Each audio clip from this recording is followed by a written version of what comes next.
Moja kati ya habari ambayo ilikuwa inasubiriwa sana na waandishi wa habari, lakini pia hata watu maarufu na watu ambao wanafuatilia mitandao ya kijamii juu ya msanii Zuchu, taarifa kuhusu ujauzito wake imekuaje.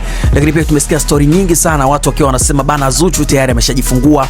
Kuna wengine pia walikuwa wanasema wana Zuchu bado hajajifungua, na hao wote ni watu ambao wana fan base kubwa kwenye mitandao ya kijamii. Kwa hiyo mashabiki walikuwa hawajui lipi la kushika, kwa sababu toka huko Zuchu hakuwahi kufunguka juu ya ujauzito wake. Sasa Zuchu bana amevunja ukimya na ameweka baadhi ya post kwenye account yake Instagram, ameshare na mashabiki zake akionekana yuko kwenye ujauzito, na nadhani ujauzito ni mkubwa kabisa wa kujifungua, na bado haijafahamika kama huyo mtoto ni wa kiume ama wa kike.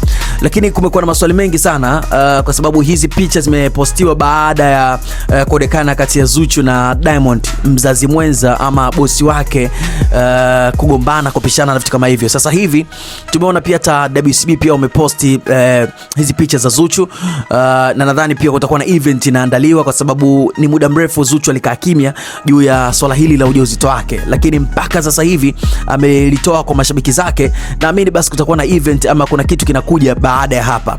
Lakini kikubwa zaidi, bado watu hawajajua kama huyo mtoto ni wa kiume ama wa kike.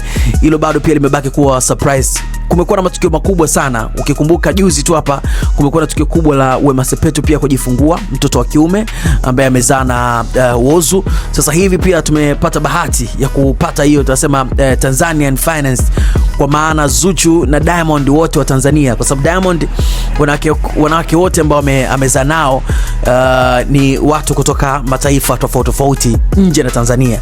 Kwa hiyo Zuchu anakuwa ni moja kati ya wanawake wake Diamond ambaye wa Tanzania. Hiyo ni kama imethibitishwa. Nadhani kulikuwa kuna story kuhusu amesema Beto, lakini hii itakuwa imethibitishwa vizuri zaidi. Sasa tujajua kama Zuchu tayari ameshajifungua, kwamba hizi picha zilipigwa before na ameshajifungua ndio maana akaamua kuposti, ama kuna event inakuja baby showers na vitu kama hivyo, kwamba kutakuwa na mialiko na vitu kama hivyo, watu wataalikwa, shughuli itafani sana na vitu kama hivyo, ama tayari ameshajifungua lakini sasa anaamua kutrendisha ama kuja na trend yake sasa kurudi mjini kwa kile ambacho anakifanya sasa hivi kwenye mitandao ya kijamii, kwa sababu alikuwa amekaa kimya sana kwa muda mrefu.